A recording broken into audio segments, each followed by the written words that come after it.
And we are back with the final predictions video for 2.5 weeks as we go into the Premier League's winter break, followed up by a round of FA Cup fixtures.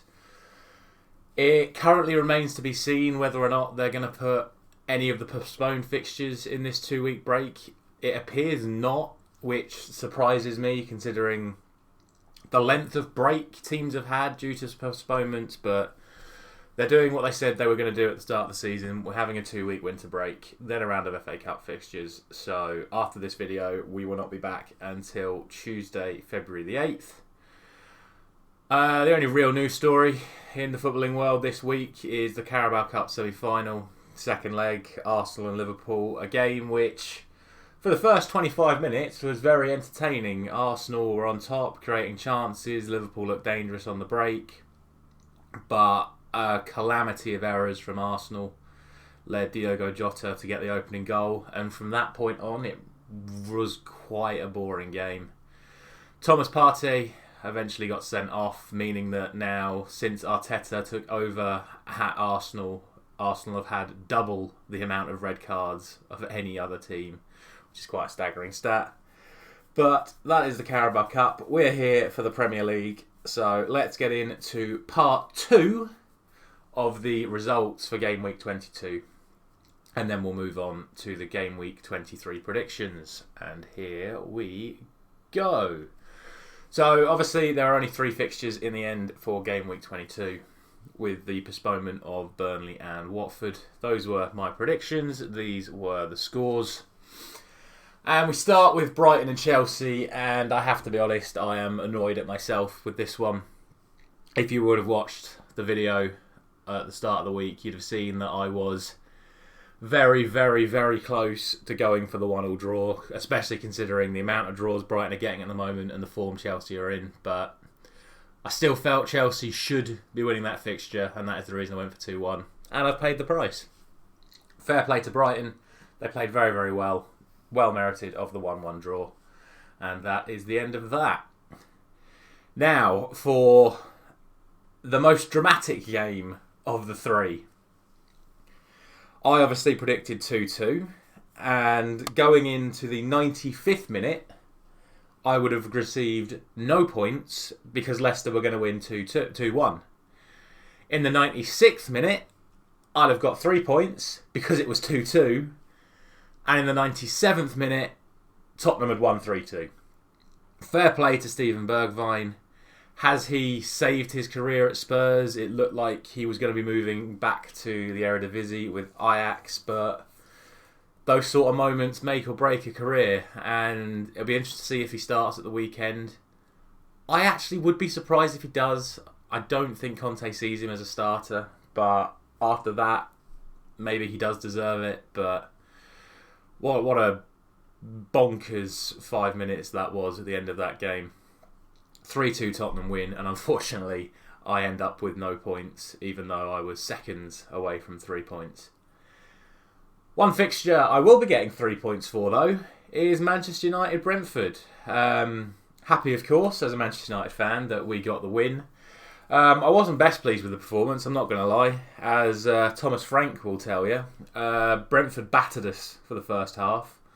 And people are saying about the saves that De Gea made, but let's be honest, Jensen missed 3 absolute sitters by shooting them straight at De Gea, where a better player would have just put these balls in the net. I'm not going to sugarcoat it, a better team would have beaten Manchester United on this day. After we got the first, we played really well for 10 minutes and got the 2 more goals to make it 3-0, and because we can't keep clean sheets, eventually Brentford did get their goal. And 3-1 the final score. 3 points for me, 3 points for United. Means that we get an overall game week score of 5, which for 13 fixtures is quite embarrassing. But it is what it is. That's the fun of the predictions. That's the difficulty of the Premier League. And gives us an overall season score of 133. Don't forget to let me know down in the comments how you're getting on. And let's get into game week 23. Here are the fixtures. This is the reverse of game week 5 at the start of the season. And we start with tonight's game. There is another Friday night football, fantasy football fans.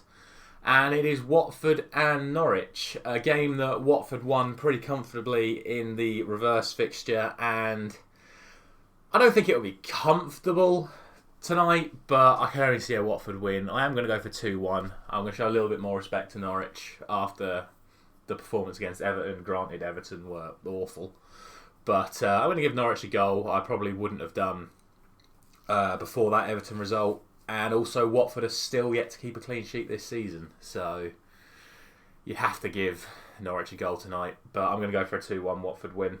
I could see it being more, but it seems Ismail Assar will still be out injured. So, they're going to be without some of their attacking threat. We move on to Saturday lunchtime. And Duncan Ferguson, Everton, will be playing against Steven Gerrard's Aston Villa. And you'd like to think that Ferguson's going to make some changes. He was reasonably successful when he took over in the interim a couple of years ago. He certainly got the best out of Dominic Calvert-Lewin, who is obviously back and fit again. But I'm not ready to just go new man in charge. He's going to put some of the old players back in. They're going to win this game because Aston Villa are playing really well at the moment. We're interested to see if Coutinho starts. I think Digne will definitely start, so Everton fans will get a look at the man that they've been missing for the last 6 months. But overall, I am going to give this as a 2-2. This is my 2-2 prediction of the week. I think it's going to be a very, very entertaining game. For Everton's sake, I hope they do well, because they're getting pulled into a relegation fight pretty quickly right now. But don't be surprised to see Aston Villa still win this game. I'm giving them the point, because I believe of that new manager input. On to the 3 o'clocks. We start with Brentford and Wolves, a fixture that went 2-0 to the away team at Molineux at the start of the season, but an awful lot has happened since then, particularly in the Wolves department. I think they've been, as I mentioned in my last video, I think they've been fantastic for the last few months, and I'm going to go for a 2-0 away win again for this fixture. I don't really think there's a lot more to say about that. I don't see Brentford having the means to threaten Wolves defensively, considering how well Wolves have defended recently, and I think Wolves have a bit too much quality for Brentford's defensive side. So, yeah, 2-0 Wolves. On to Leeds and Newcastle, and I can really only see this going one way after last week's performance against West Ham, and that is a Leeds win. I'm going to go for 3-1 to Leeds for this one. It was a 1-1 draw at St James's Park at the start of the season, but I don't think Newcastle are there yet. Yes, they've made a couple of signings. Yes, they're being linked with 50 different players a day. The names at the top of the list at the moment obviously being Diego Carlos and Jesse Lingard, but even if they sign, they're not going to be available for this game. And I think with Leeds' worth ethic, they will just burn through this Newcastle team. And they're starting to get their world-class players. They're starting to get their better players back. Obviously, Rafinha is the man I would say is world-class and had a big part to play in the West Ham win. And I think he'll have a big part to play this game as well. And yeah, I can only see this being a Leeds win. And I'm going for 3-1. On to a game which probably shouldn't be a 3 o'clock game on a Saturday lunchtime, with the greatest respect to the other teams in the league. But Manchester United and West Ham is a Champions League potential game, so I'm very surprised it's on at this time of the day, but it is what it is. I think, again, if it wasn't for that Leeds result, and because of the way Manchester United have been playing recently, I probably would have gone for a draw here, but we did get the win against Brentford. We did look good against Aston Villa last week, and West Ham looked poor against Leeds. Yes, they are going to be looking for a response, and I expect them to come out with that sort of impetus. But, again, with the players that Manchester United have available, they should be beating West Ham. And I'm going to go for 2-1. Again, if I believed we'd keep a clean sheet, I'd go for 2-0. But we don't keep clean sheets. Ralph has had some sort of effect defensively, but not enough to convince me we're good enough for clean sheets just yet. So I'm going to go for 2-0 Man United and pray that that is what we get. Because if West Ham turn up the way we've been playing recently, it's just not going to happen. But it is going to be a 2-1 prediction. And of course, before we move on, just a quick reminder of that Mark Noble penalty in the 95th minute at West Ham Stadium in the 95th. But yeah, on to Southampton and Man City, and again, with the greatest respect to Southampton, this is only going one way. They did manage to get a 0-0 draw away at the Etihad, but I mean, that was at the start of the season when Man City were starting to find their feet. They've now won 12 games in a row. They just look like the machine that's going to keep rolling on and on and on. And I'm just going to go 3-0 Man City. And don't be surprised if I keep going for scorelines like 3-0 and 4-0 for Man City, especially if they keep winning the way they've been playing.